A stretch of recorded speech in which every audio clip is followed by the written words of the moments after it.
According to the Canadian Women's Foundation, the gender wage gap is the difference in earnings between women and men in the workplace. This wage gap is due to a few reasons. First, being that traditional female jobs pay less than traditional male jobs.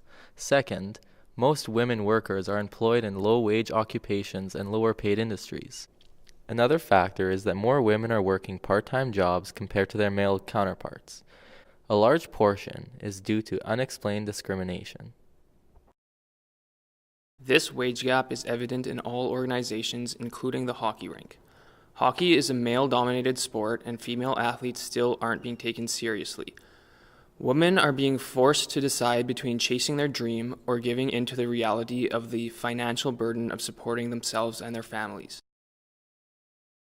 Take a look at Phil and Amanda Kessel, a brother and sister hockey duo from Madison, Wisconsin. According to Rachel Geese, both players grew up with an equal love for the sport, both were supported by their loving parents, both are ranked among the best young players in the U.S., both have represented their country at the Olympics, both earning a silver medal, and both are currently playing professional hockey. The only difference between the siblings is their salary. Phil Kessel currently plays for the Pittsburgh Penguins within the National Hockey League. His contract is near the top of the NHL pay scale at $9 million per year. Amanda plays in the National Women's Hockey League for the Metropolitan Riveters, making $26,000 per year, which is the largest contract to date within the league. There are endless examples of this wage gap within the sporting world. It is evident in Forbes' top 100 highest paid athletes. In 2017, the list included one female athlete, tennis star Serena Williams. Due to her pregnancy sidelining her for almost 12 months, the 2018 list does not include a single female athlete. The Edmonton Oilers of the National Hockey League signed their captain, Connor McDavid, to a contract extension last year. His contract of $12.5 million for 8 years, totaling to $100 million, makes Connor McDavid the highest paid player in the National Hockey League. The difference is outstanding compared to Amanda Kessel's annual salary of $26,000. Female hockey has rapidly begun to grow, but there are very limited opportunities for elite female players. The gender wage gap within the sport of hockey is directly correlated to the lack of opportunities that women receive. CBC The National produced a video called Cracking the Ice Ceiling to portray the differences that siblings Sidney and Taylor Crosby face within the world of hockey. So, while Sidney conquered the hockey world, Taylor was quickly running out of options.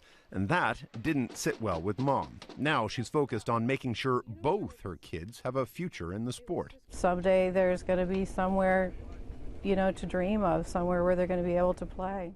Women are beginning to fight back against these gender inequalities.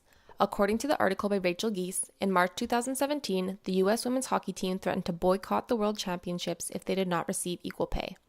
Their demands were an annual salary of $68,000 plus childcare and maternity leave, along with a national development program for youth girls. We now hear from Celine Caron, a former Manitoba Bison who shares her opinions and experiences playing female hockey. There is an evident lack of opportunities for females in the sport of hockey. I believe that it is very unfortunate that females are still unable to make a career out of playing the sport that they love. There is a significant difference in levels that are available for each gender. Specifically looking at males junior age. They're offered junior A, B, C, along with WHL, AHL, NHL, and then at the college or university level. Females, however, are offered Manitoba Junior Women's League and then playing university or college level.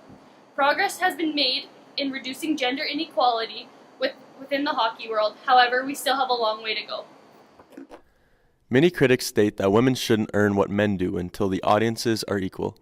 According to Mitchell Blatt, the average attendance for the 2016-2017 NHL season was 14,490, while the National Women's Hockey League can't even fill stadiums in the hundreds.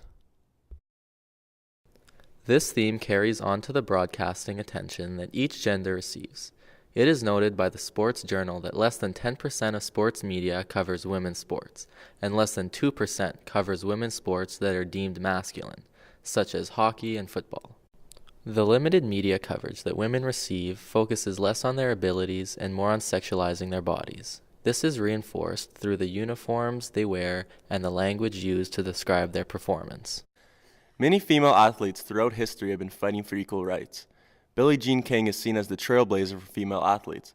As a longtime activist, Billie Jean has spent her life fighting for women's equality in sports and notes that being a tennis star is the least of her important roles.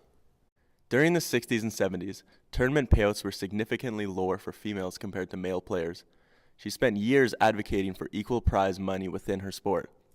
Her hard work finally paid off as all 4 Grand Slam tournaments now offer equal prize winnings.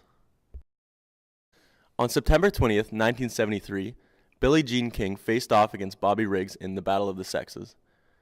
Bobby Riggs had previously been bashing women's tennis, quoting that it was inferior to the men's league. After becoming victorious, Billie paved the way for female athletes in the sporting world. Serena Williams, a 23-time Grand Slam champion, is also an activist for gender equality. She has faced gender discrimination numerous times during her long career. Most recently, she was fined $17,000 for an outburst during the 2018 U.S. Open.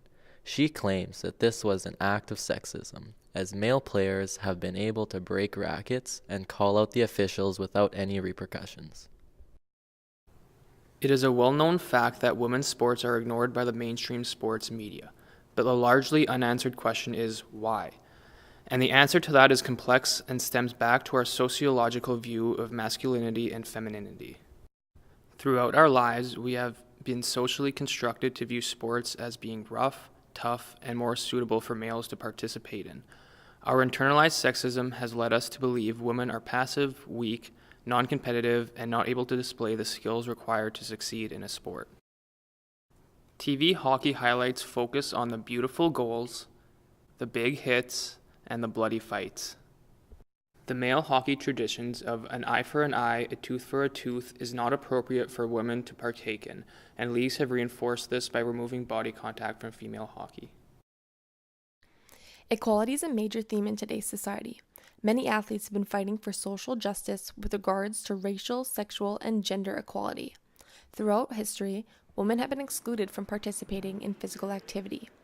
Progress has been made as the participation of females in sport has grown, particularly in the hockey world.